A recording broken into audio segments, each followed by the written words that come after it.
የሰላምና መቻቻል እሴቶችን የሚያከብር ግብረ ገብ ትውልድ ለመቅረጽ በህፃናት ጥበቃና እንክብካቤ ላይ አበክሮ መስራት እንደሚገባ የወላይታ ዞን ሴቶችና ማህበራዊ ጉዳይ መምሪያ አስታወቀ። ማህበረሰቡ በህፃናት ላይ የሚደርሱ ጥቃቶችን በጋራ የማውገዝ ዝንባሌ ማጠናከር ወላይታ ዞን በርካታ ስራዎች መሰራታቸውን ተገልጿል። በአፍሪካ ለ36ኛ ጊዜ በኢትዮጵያ ደግሞ ለ35ኛ ጊዜ የሚከበረው የአፍሪካ የህፃናት ቀን የተጠበቁ ህፃናት ለበለጸገ ትውልድ በሚል መሪ ቃል ከባለድርሻ አካላት ጋር ተከብሮ ውሏል። መሰዊያ ህዝቅኤል ተጨማሪ አላት።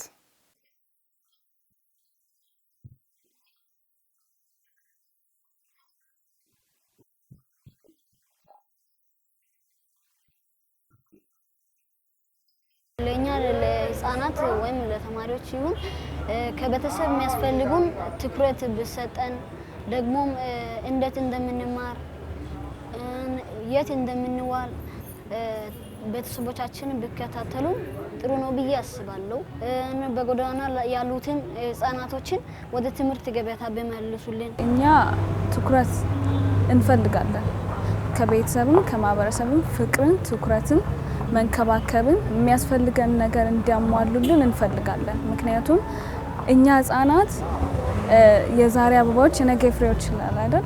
ስለዚህ ነገ ላይ ሀገራችንን የምንረከበው እኛ ስለሆነ ትውልዶች ስለሆነ ከቤተሰብ ዘንድ ምንድነው የሚያስፈልገን? ከምግብ ጀምሮ ከትምህርት እንክብካቤ ያስፈልገናል። ምክንያቱም ለወደፊት ህይወታችን ያለው ተጽዕኖ ከባድ ስለሆነ ነው። ከአቅም በላይ የሆነ ስራ ከማሰራት አንፃር እኛ ህፃናት ከአቅም በላይ የሆነ ስራ መስራት የለብንም። ተገቢውን እንክብካቤ ፍቅርና ክትትል አግኝተን ካደግን ከራሳችን አልፈን ለሀገራችን የምንተርፍ ዜጎች ነን ባይ ናቸው ህፃናቱ።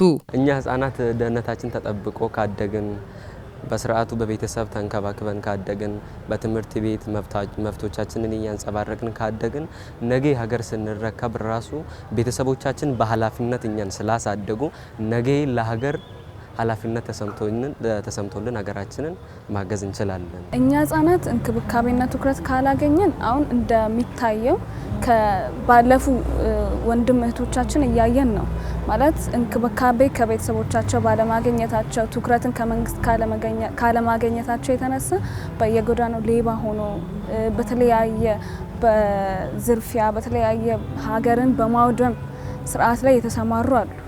ሀገራችን የምንረከብ ፍሬዋን ምናይ ሰላምን የምንፈልግ ትኩረት ተሰጥቶን የምናድግ ከሆነ በዚህ በተጨማሪ በደንብ እንሰራለን። ሀገራችንን በዓለም አቀፍ ደረጃ እናስታውቃታለን። እንደ አውሮፓውያን አቆጣጠር በ1976 በደቡብ አፍሪካ ሶዌቶ የደረሰውን የተማሪዎች እልቂት ለመዘከር በማሰብ በየዓመቱ ሰኔ 9 ቀን የሚከበረውን ዓለም አቀፍ የአፍሪካ ህፃናት ቀን ዕለቱ በቀድሞ የአፍሪካ አንድነት ድርጅት በአሁኑ የአፍሪካ ህብረት የህፃናት ቀን ሆኖ እንዲከበር ከተወሰነ ጊዜ ጀምሮ በሀገራችን ኢትዮጵያ ሲከበር ቆይቷል። በወላይታ ዞንም ይህ ቀን ተከብሮ የዋለ ሲሆን የህፃናት መብቶችና ፍላጎቶቻቸው ተጠብቀው የነገ የሀገር ተስፋ የሆኑ ህፃናትን በሰላምና በፍቅር ለማሳደግ የሚሰነዘርባቸውን ጥቃት መከላከልና መጠበቅ የሁላችንም ኃላፊነት ነው።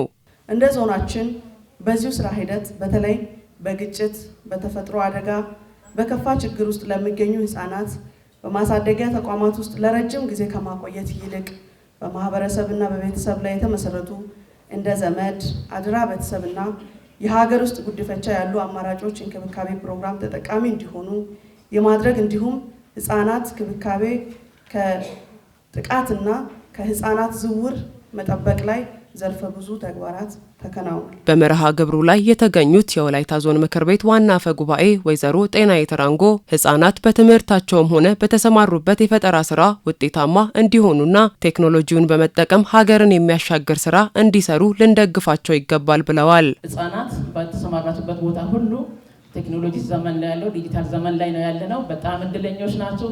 ይህን ተጠቅማችሁ ነገን ማየት ትልቅ ነገር ነው። ቅድም ህልም ሲባል ህልም እንግዲህ ዛሬ ላይ ሆኖ ምንን ማየት ነው? ነገን ማየት ነው አይደል እንዴ? ስለዚህ ህፃናት ዛሬ ላይ ሆናችሁ ነገን እያያችሁ ነው። ስለዚህ ለእናንተ ትልቅ ተስፋ አላችሁ ማለት ነው።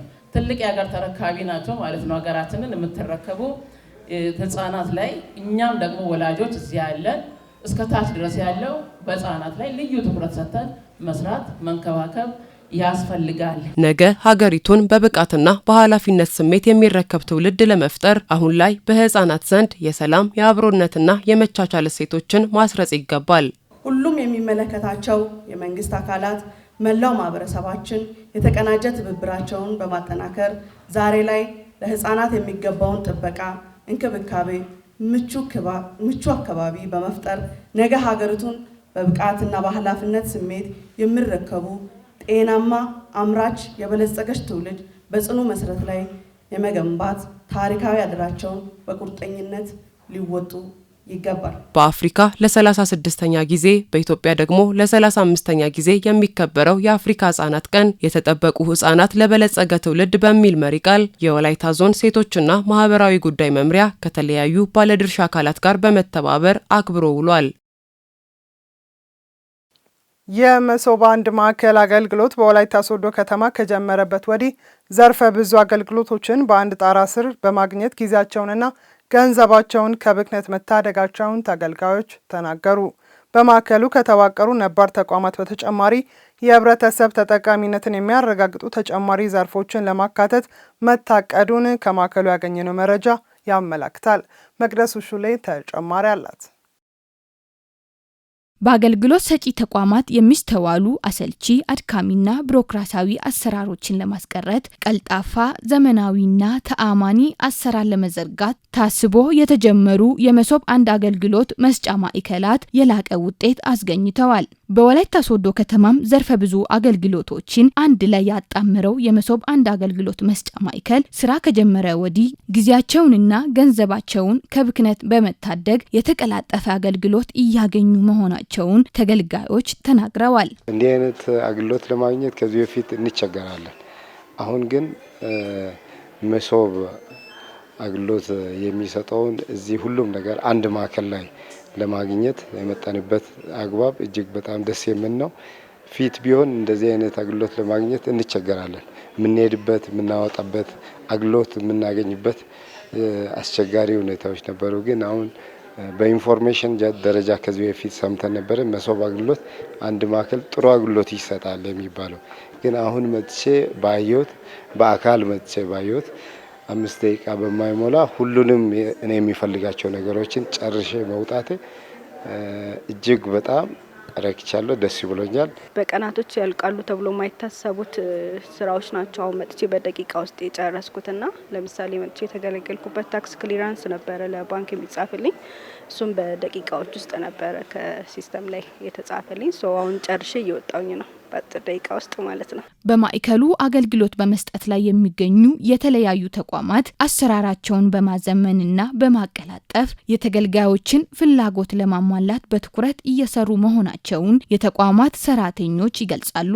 የተለያዩ ፕሮዳክቶችን እዚህ ጋር የገዙት ፕሮዳክት ካለ እዚሁ በቴሌብር መክፈል ይችላሉ ማለት ነው። በጣም ምርጥ በሆነ አገልግሎት ነው እንትን የምንለው ማለት ነው። በቴሌ በኩል ሲም ካርድ ይሸጣል፣ መደበኛ ስልክ፣ ኢንተርኔት፣ የተለያዩ ቴሌ ላይ የሚሰጡ አገልግሎቶች አጠቃላይ እዚህ ጋር ይሰጣሉ ማለት ነው። እንደ ስራና ክህሎት ቢሮ ለጊዜው 4 አገልግሎቶችን ይዘን ነው እዚህ የገባ ነው።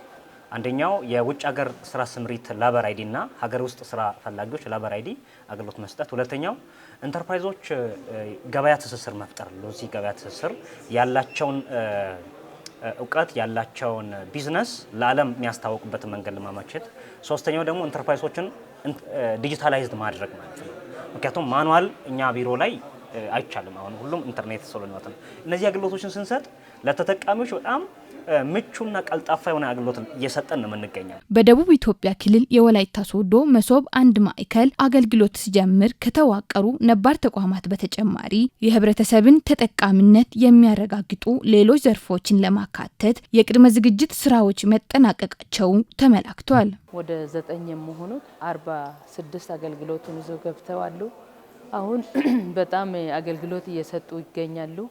አንደኛ ይሄ የመሶብ ዋና ዓላማው እንግልትን ለመቀነስ፣ ጊዜን ለመቆጠብ፣ ገንዘብን ለመቆጠብ በአንድ ማዕከል ሆነው አገልግሎት እንዲሰጡና የህዝቡ ፍላጎት ሳክሰስ እንዲሆን የታቀደ እቅድ ስለሆነ በጣም ጥሩ አገልግሎት እየተሰጠ ይገኛል።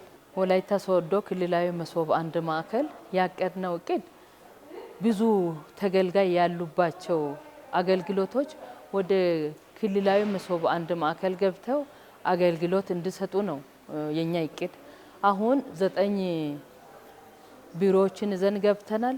ከዛ የበለጠ አሁን የያዝናቸው አሉ። ጤና ቢሮም፣ ትምህርት ቢሮ፣ ማዘጋጃ፣ ኮንስትራክሽን ቢሮ በቅርቡ ይገባሉ ብለን እቅድ ይዘን እየሰራን እንገኛለን። ህብረተሰቡ የሚያነሳቸውን መሰረታዊ ችግሮችን በመፍታት የዜጎችን ተጠቃሚነት ለማረጋገጥ ሁሉም የበኩሉን ድርሻ ሊወጣ ይገባል።